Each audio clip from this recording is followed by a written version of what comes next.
Okay. Thanks, John, for the invitation. Thanks, Sandy, for the invitation. I'm happy to be here addressing you. Unlike the previous speakers, or probably the rest of the day, I don't have PowerPoint, so you're just going to have to look at me, or take your own cell phone out and see what's going on Twitter. So thanks for the invitation. I should get something out of the way right at the beginning. I'll answer a question that nobody's spoken aloud in the last 2 minutes, which is, no, I'm sorry, I do not know who Satoshi Nakamoto is. Okay, so with that out of the way, let me say I'm a cryptographer. For those of you who knew the word cryptography before the Wall Street Journal discovered cryptography, or even before the advent of cryptocurrencies, the cryptography meant something like, how do I send a secret message to her so that he can't read it? Secret messages and so on. But but cryptography is about more than that. It's scientific discipline, engineering discipline. I like the definition of the great cryptographer Ron Rivest, whose office is in, which way is the CS department? This way? Okay, his office is in the CS department behind me. Ron Rivest, he's the R of RSA, if you know what that is, not the company, the algorithm. His definition of cryptography is the art and science of the protection of information in the presence of adversaries. So that's more than sending messages so that he can't read her message. It also means something like, if she reads the message next week or even next year, she has some way of assuring herself that she's reading the same message. That is, it's enabling her to verify that what she remembers as he owes me $10 hasn't suddenly been altered behind her back to he owes me $10 million.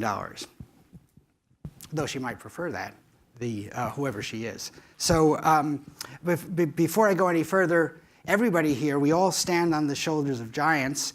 As a cryptographer, I stand on the shoulders of, I want to particularly thank two of Ron Rivest's colleagues in the building behind me, namely Shafi Goldwasser and Silvio Macaulay, because I've used their work throughout my work, though not in the blockchain stuff particularly.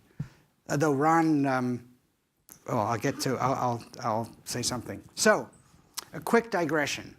All of blockchain, a technical digression about some of the foundations. So every blockchain system uses what are called cryptographic hash functions or one-way hash functions. So there are nods around the audience, but for those who don't really understand what they are, even though they can glibly say something about hash functions, let me say in simple language what a cryptographic hash function is. It's a way of taking, as it were, I'm going to use a metaphor, a digital fingerprint for a record, or a digital record or digital transaction or message or string of bits. So the hash value for a record is a fingerprint of it. So just like my fingerprint, it's short, even if the record itself is big. I'm not so tall, but my fingerprint is smaller than that, and it's about the same size as that of the smallest guy in the room. It's characteristic of me. If I had a twin brother or sister, his or her fingerprint would be different. And one more property, my fingerprint, if you look at it, if you analyze it, whatever you do, gives you no information about me. You don't know the color of my hair. You don't know whether I have any hair. You don't know whether I have 9 other fingers, or 11 more for that matter. If you take a digital record, for example, he owes me $10, and you change it even by 1 bit, he owes me, is that, change of 1? Yeah, he owes me $20 million. That's just a 1-bit change in the ASCII text. The fingerprint changes wildly and unpredictably. Therefore, the fingerprint can be used as a proxy for the original record in any sort of authentication mechanism whatsoever, any sort of verification mechanism. So, with that out of the way, now I go to the blockchain origin story. I was a young researcher at Bellcore, Bell Communications Research, where even though I wasn't explicitly told this, I could do anything I wanted. And this was some time ago, fall 1989. I was merely 2 years there in the job. Another young guy came to the job. His name is Stornetta, and we posed ourselves the problem, the question, how to timestamp a digital document. That's in fact the title of the first paper, which is also the first paper about blockchain stuff.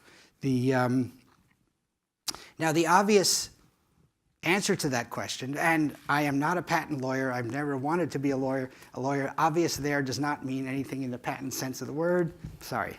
But the straightforward solution to the question, how can I timestamp a digital document, is to posit a trusted entity and have the trusted entity attest to compute basically a certificate asserting these bits existed in the world at this time. For those for whom the words mean something, we called it the hash and sign solution. Now this solution is completely unsatisfying because you have to trust the trusted entity I just said that we have to posit. However that entity is built, instantiated, secured, you have to trust it. If he, she, it can be hacked, can be bribed to attest to the existence of any bits at any time. So that's fundamentally unsatisfying. We'd like to do better. So Stornetta and I did what computer scientists do, which is, in the absence of a better solution right away, we tried to prove you could not do better. That there was no way within the world of algorithms to do any better. Proving impossibility requires a careful description of the world in which you're trying to prove certain things cannot be done. And we suddenly realized that we could do something better by sort of widening the model and bringing into our thinking something about social consensus. After all, the very notion of time now physicists might object to my calling time merely a social consensus, a social construct, but and I'm not enough of a sociologist or political scientist to come up with a snappy answer right now to the physicist objection. But what time means to us now in the world is a social mechanism. And so we needed some way of bringing in social mechanisms, and that was the first use of the blockchain. So in fact, so to make a long story short, our algorithm was actually spun out of Bellcore to form a different company, a company called Surety, to commercialize timestamping. And here's how, in a little bit of detail, here's how Surety works. And it's exactly the data structure that is in Bellcore, in Bitcoin, and in almost every blockchain project. And every blockchain project is either exactly the data structure I'm about to describe or a minor variation on it. So the requests for timestamps records are first step boil down into their fingerprints. Groups of transactions, records, requests are grouped into units, sets, let's call them blocks. And each block is boiled down into a fingerprint of everything inside that group, that block. And then these blocks are linked together into a structure that if you draw it on a blackboard, I show my age by even using the word blackboard. If you draw it on a blackboard, it looks like a chain. Hence, now we'll call it a blockchain. So Surety has this blockchain. You get, as a timestamp requester, you get back a certificate that links you to the, in blockchain language, your place in the particular block that your transaction is in. Now, this was 1995 when this was first deployed. We could not appeal to a worldwide community of interested users of the internet to help make some consensus mechanism. There weren't enough users to do that, users of any kind, let alone users interested in timestamping. So what did we do? Instead, we took every week, we would take the week of transactions that came in the digital fingerprints from the previous week of block fingerprints, block hash values, and boil those down. The experts know what I mean by boil down. Boil that down to a single fingerprint that summarized the previous week's transactions, and put that in a classified ad in the national edition of the Sunday New York Times.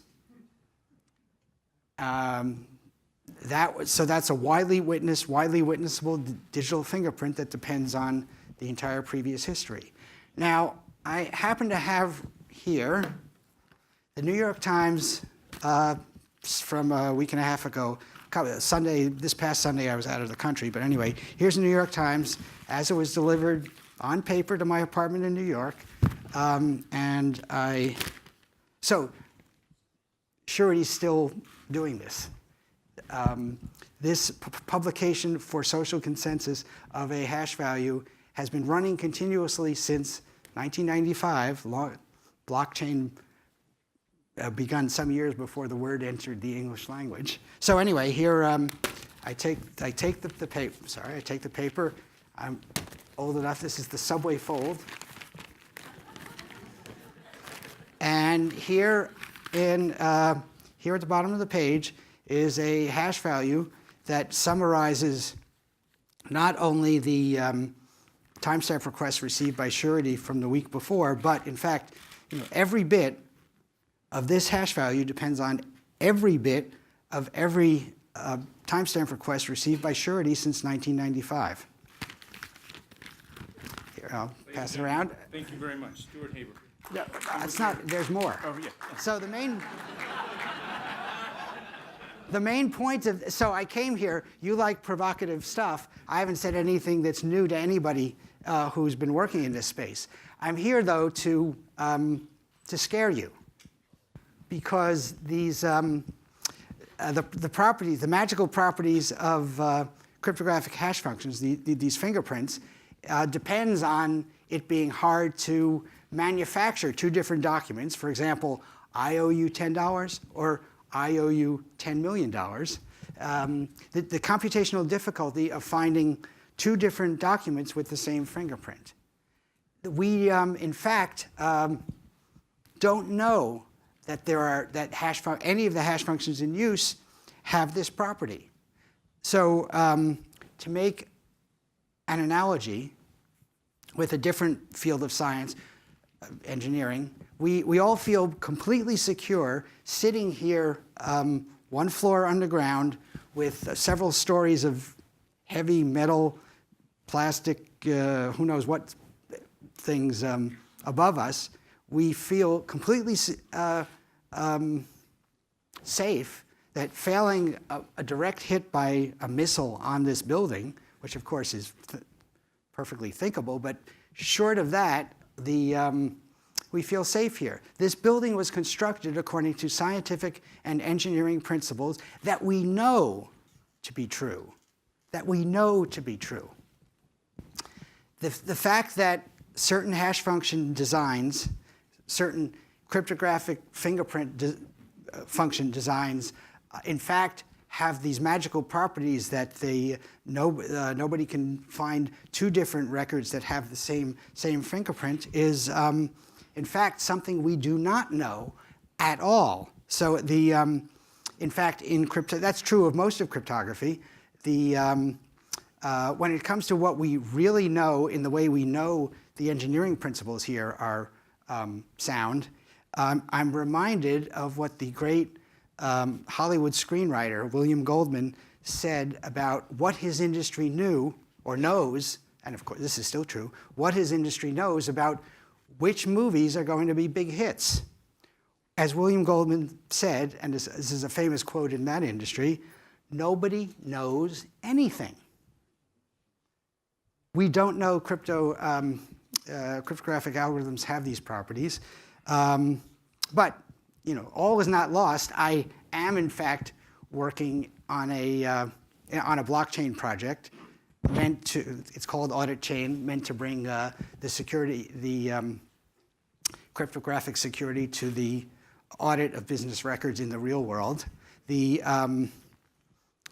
Nobody right now knows how to find collisions, as they're called, when the fingerprint of this document that you might like and this document that you don't like have the same fingerprint. That's called a collision for the hash function. Hash functions seem to be secure. My co-author and I already, in 1991, thought about the problem of defending against collisions in hash values, in hash functions. That's not widely implemented. So where do we stand? The blockchain is the right method for ensuring the integrity of digital records of all kinds. There are all kinds of applications. So two lessons I'd like to finish with. One, it's hard to predict where a good idea or even a mildly decent idea might lead. It's amazing to watch this hype about blockchain. It does have real applications. One more lesson, sometimes it takes a little while for a good idea to lead to where it might go. Thank you very much.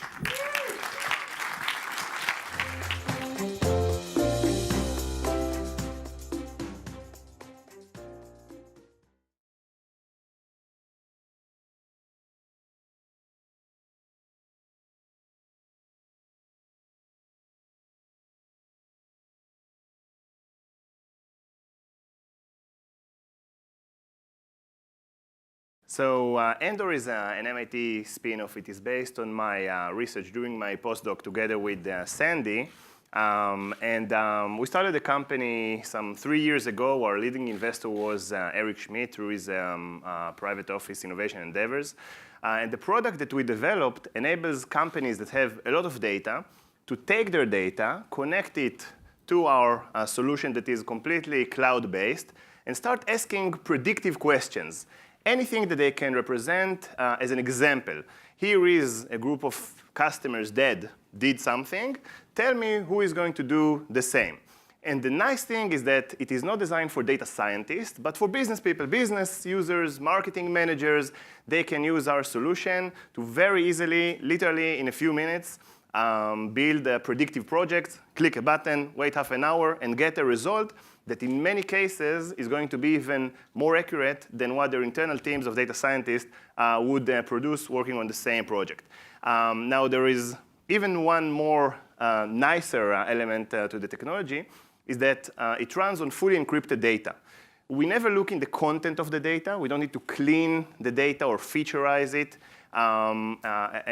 But instead, we look for correlations in the data, which means that we can work with companies like MasterCard, Walmart, banks, credit card operators, and they can upload their data to AWS, let us use it, because it's completely encrypted. And still, on this completely encrypted data, we generate very accurate results. Some of the customers we work with, I already mentioned, mainly large retailers and financial institutes that can translate future telling to revenues. Let me give you a quick examples of what you can predict with Endor. So this is one example. This is the work that we have been doing for already quite a few banks and credit card operators. We connect to their raw data, everything that they have about their customers' activity, and we allow them to predict who is going to start using a certain service or who is going to take a loan. And the way it works is very easy. They just tell the system what a loan looks like. So here is a column that tells you if someone took a loan, and the system takes all the positive examples, all the users who took a loan last week, and generated a daily report. These are the users who are most likely to need a loan. And our customers call them, and the result is that they sold 3 times more loans. This literally tripled the amount of loans that they sold. This is quickly just another example of a work that we've done with Coca-Cola. Here we connected to all of the logistics and shipments data, and we answered questions such as which stores are going to sell a certain product efficiently. Why do they need to know it? Because they want to make sure that those stores would never get out of stock. And the stores that we tell them are least likely to be selling this product well, then for those stores, they send some special marketing advisors. So again, we allow you to ask any question that you want and get a very accurate answer. Now, if we go back here, you can look at the logos of our customers and see that there are big companies. And this actually makes a lot of sense because we charge something like, on average, $500,000 annual license fee, which is something that usually banks and retailers can afford, but not the average Joe or some small e-commerce website. So this is still nice. It's a nice business. But a while ago, we asked ourselves, can we take it even further? Can we completely democratize data science? Can we allow anyone to do the following? Take their data, put it somewhere, and remember, it's encrypted, so no one can actually see what the data is, but it still can be used in order to generate predictions. So the data owner can make money out of their data while having other participants query all the data that is on the cloud and getting very accurate predictions and at a very low price. So can we create some ecosystem of companies from the long tail, not just the giants, who would use our capability in order to generate predictions? And it is very difficult to do it on the regular world or universe. But luckily, we have been living in interesting times. So the result of this thought was, OK, let's tokenize the predictions. Instead of signing those big, heavy annual contracts, let's just allow people to pay for predictions with tokens that they can purchase. And then they can consume predictions as they go in a completely do-it-yourself manner with an API. It's a completely fully automatic, and anyone can use it and come up with interesting ideas to build value using predictions. So this is what we've done. We finished our ICO a couple of months ago, and we're about to launch the first version of this product, allowing anyone to ask questions on the blockchain with tokens and get accurate results. So this is Endor. And then we said, can we make it even more exciting? So what can be more exciting? OK, we have funding, and we know a bunch of other ICOs who raised quite nice amounts, and all of us are real fond of deep tech. So can we take some of this money and give it back to the scientific community and actually try to even push the forefront of human knowledge in this space even further? So allow me to make a soft announcement of the MIT Blockchain and Crypto Systems Alliance. We are basically about to donate around 15 million US, spread over 5 years, to fund research activities here in the blockchain and crypto space. And it's wild, wild west, so let's try to see what comes out of it. So this is our very first time announcing this. Thank you.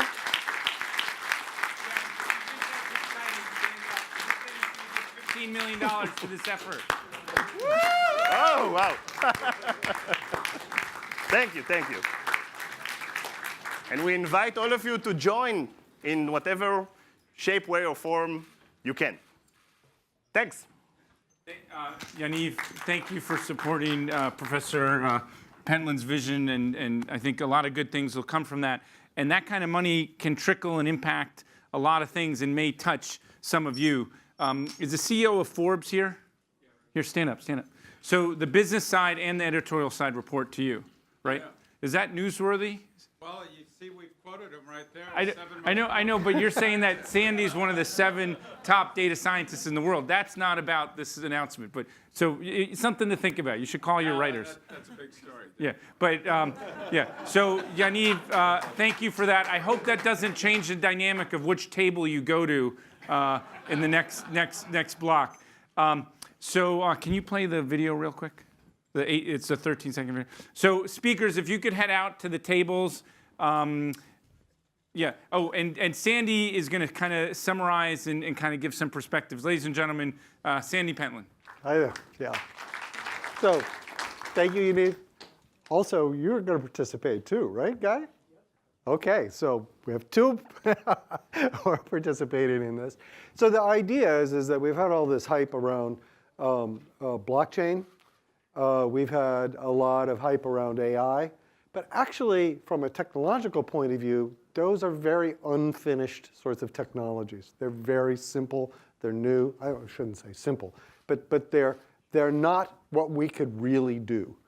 So for instance, the sorts of things that Yaniv does are very different than normal AI.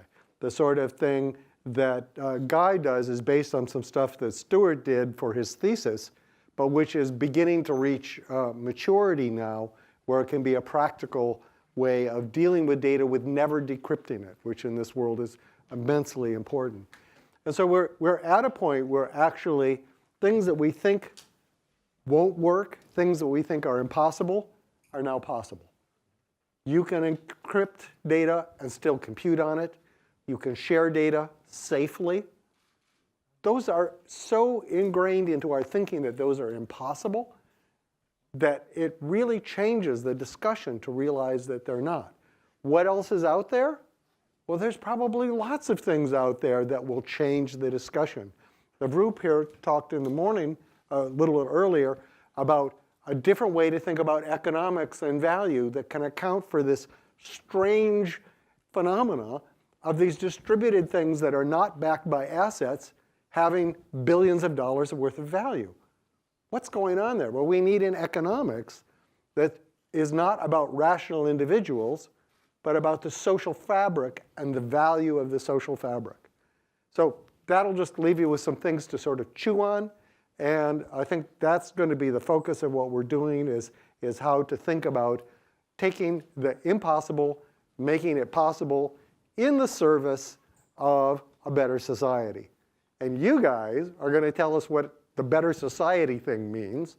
And you're going to say, hey, wait a second, if we could only do X, then we could really change the world.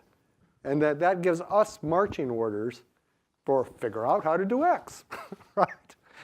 Sort of simple. You're in charge. Go talk.